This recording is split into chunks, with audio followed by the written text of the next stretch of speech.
தாய் இறந்த துக்கத்திலும் கண்ணீருடன் 12ஆம் வகுப்பு பொதுத் தேர்வை எழுதிய மாணவி.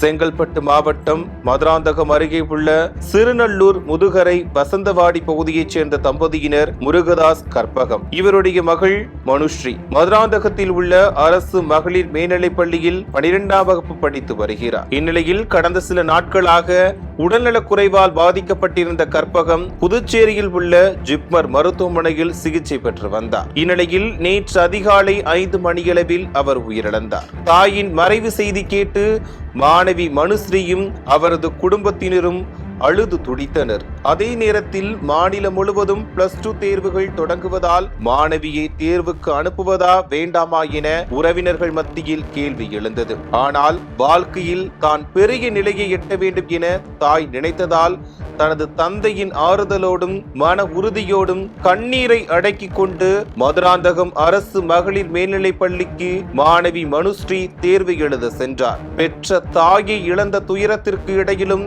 தேர்வெழுத வந்த மாணவியின் செயல் பாராட்டிற்கு உரியது என ஆசிரியர்கள் தெரிவித்தனர்.